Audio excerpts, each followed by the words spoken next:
नमस्कार, मैं हूं अर्जिता। स्वागत है आपका इंडिया पब्लिक खबर में। 243 विधानसभा सीटों वाले राज्य बिहार में इस साल के अंत तक चुनाव होने वाले हैं। वैसे तो फिलहाल ये चुनावी मुकाबला दो गठबंधनों एनडीए और इंडिया के बीच है, जिसमें सत्ताधारी एनडीए में जहां जेडीयू, बीजेपी, एलजेपी-आर और हम जैसी पार्टियां शामिल हैं, तो वहीं दूसरी तरफ विपक्षी खेमे इंडिया गठबंधन में आरजेडी, कांग्रेस, वीआईपी और सीपीआईएमएल के अलावा बाकी लेफ्ट पार्टियां हैं। लेकिन इस बार इन पार्टियों में आपस में ही काफी सारा कंफ्यूजन और उठापटक देखने को मिल रही है और इसकी सबसे बड़ी वजह बनकर उभरा है सीएम फेस को लेकर मचा बवाल।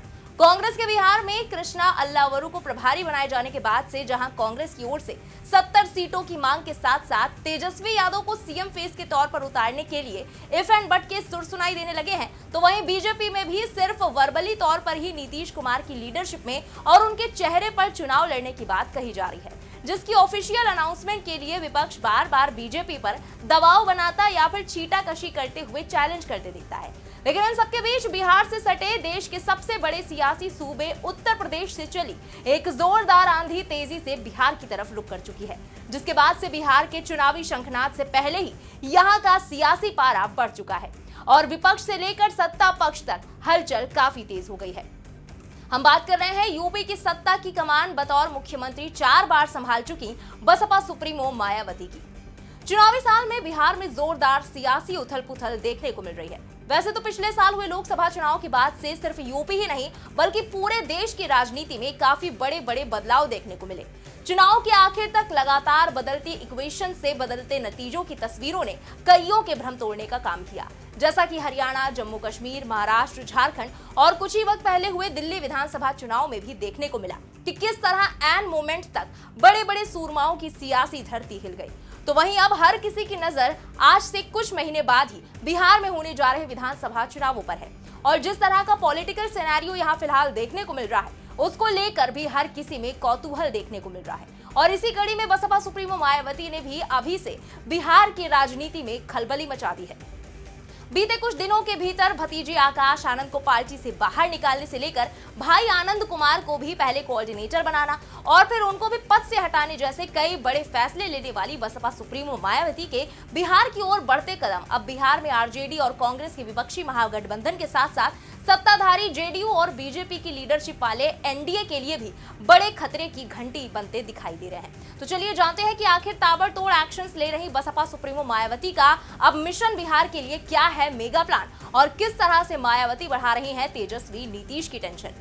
बिहार में इस साल के आखिर तक विधानसभा चुनाव होने वाले हैं, जिसको लेकर सभी दलों की ओर से अभी से ही पार्टी कार्यकर्ताओं और नेताओं के साथ बैठकों का सिलसिला शुरू हो चुका है, जिसमें ये सारी पार्टियां अपनी अपनी रणनीति तैयार कर रही हैं। तो वहीं बसपा सुप्रीमो मायावती ने भी बिहार विधानसभा चुनाव की सारी 243 सीटों पर अकेले ही बिना किसी गठबंधन के चुनाव लड़ने का ऐलान किया है।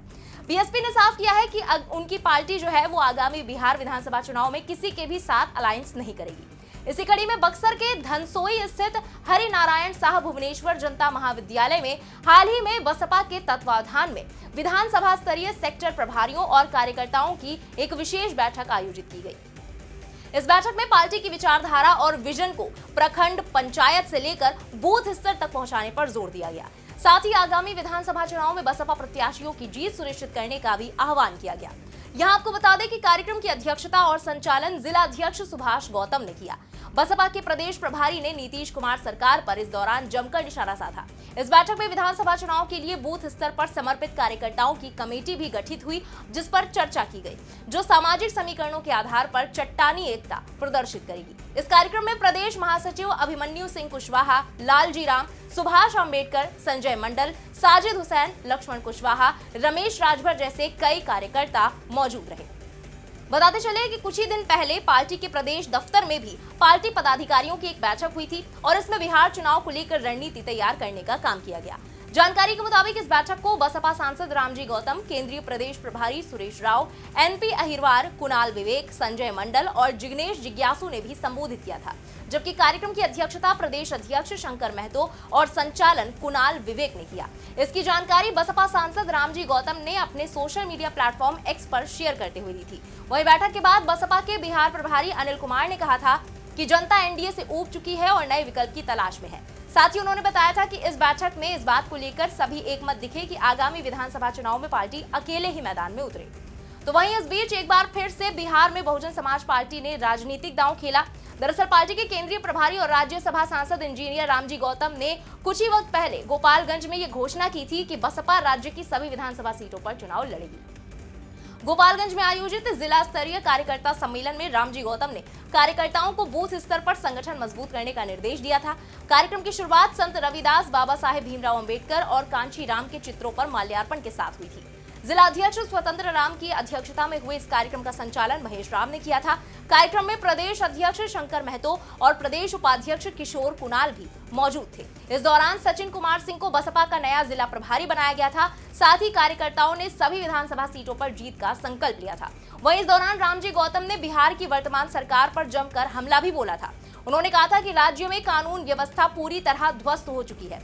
हत्या, बलात्कार और अपहरण की घटनाएं बढ़ गई हैं। उन्होंने दलित, महादलित, पिछड़े और अति पिछड़े समुदायों पर बढ़ते हुए अत्याचार का मुद्दा भी उठाया था। साथ ही आरक्षण को भी खतरे में बताया था। इस कार्यक्रम की जानकारी एक पोस्ट के जरिए साझा करते हुए रामजी गौतम ने लिखा, बिहार के पूर्वी चंपारण और गोपालगंज में कार्यकर्ताओं के साथ बैठक में मान्यवर श्री कांची राम साहब और बहन जी के जीवन संघर्षों को जन जन तक पहुंचाने के लिए हर घर और हर बूथ पर बीएसपी के कार्यकर्ता जाएंगे। मान्यवर कांची राम साहब ने जैसा कहा था, to reach the people and teach the people. यहाँ गौर करने वाली बात यह है कि बिहार का सियासी मिजाज देखें तो बहुजन समाज पार्टी ने कई बार अपनी पकड़ मजबूत करने की कोशिश की, लेकिन उतनी सफलता उसे हाथ नहीं लगी जितना कि यूपी में उसका इंपैक्ट देखने को मिला है। वो भी तब जब बिहार उत्तर प्रदेश का ही पड़ोसी राज्य है। हालांकि साल 2000 में मायावती ने विधानसभा चुनाव में सभी सीटों पर उम्मीदवार उतारे थे, जिसमें मायावती को 5 सीटों पर जीत भी मिली थी। लेकिन बसपा को बिहार में जैसी सफलता 2000 में मिली थी, वैसी सफलता उसे फिर दोबारा नहीं मिल पाई। इसके बाद धीरे धीरे बसपा के हाथ से सीटें लगातार खिसकती चली गई। 2005 के चुनाव में बहुजन समाज पार्टी ने 212 प्रत्याशी उतारे थे। इस चुनाव में 4 सीटों पर जीत मिली थी। इसके 5 साल बाद हुए चुनाव में बसपा का स्कोर 0 रहा और 2015 के विधानसभा चुनाव में सफलता हाथ बिल्कुल नहीं लगी। बड़ी बात यह है कि 2020 के विधानसभा चुनाव में बसपा ने गठबंधन करके चुनाव लड़ा था। इस चुनाव में एक सीट पर उसे जीत भी मिली थी। हालांकि बाद में बसपा विधायक ने पाला बदल लिया था। 2020 के विधानसभा चुनाव में बसपा ने उपेंद्र कुशवाहा की आरएलएम के साथ गठबंधन किया था और 80 सीटों पर प्रत्याशी उतारे थे। 80 में से केवल एक सीट कैमूर जिले की चैनपुर पर बसपा को सफलता मिली थी। वहां से जमा खान ने जीत हासिल की थी। हालांकि बाद में वो जेडीयू में शामिल हो गए थे और नीतीश कैबिनेट में मंत्री भी बने थे। नीतीश कुमार ने उन्हें अल्पसंख्यक कल्याण विभाग का मंत्री बनाया था। वैसे बिहार में बसपा के साथ एक बड़ी अजीब विडंबना भी देखने को मिलती है। असल में पार्टी के टिकट पर जब भी कोई विधायक बना तो उसने दूसरी पार्टी का दामन थाम लिया।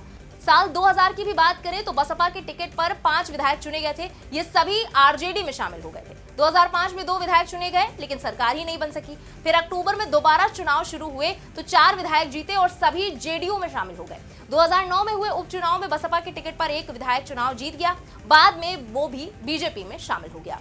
बहरहाल बीते कई चुनावों से 0 पर आउट हो रही बसपा ने भले ही एक बार फिर बिहार में अकेले चुनाव लड़ने का फैसला लिया है, लेकिन इस बात को नकार नहीं सकते कि बिहार में बसपा का कोई बड़ा जनाधार फिलहाल नहीं है। कुछ इलाके में बसपा का अपना जनाधार है भी, लेकिन पूरे बिहार में ना तो पार्टी अपनी कोई खास इमेज दलितों के बीच में बना पाई है, ना ही उनके फेवर में कोई सक्रिय भूमिका निभा पाई है। ऐसे में इस बार बीएसपी की किस्मत बिहार में उसका खाता खुलवा पाती है या नहीं, या फिर बीएसपी किसी और का खेल बिगाड़ने में खास रोल अदा करती है, ये देखना दिलचस्प होगा। फिलहाल इस पूरी खबर पर आपका क्या कहना है, कमेंट में लिखकर जरूर बताएं। बने रहें इंडिया पब्लिक खबर के साथ। हमारे यूट्यूब चैनल को सब्सक्राइब करें, बेल आइकन दबाना बिल्कुल ना भूलें।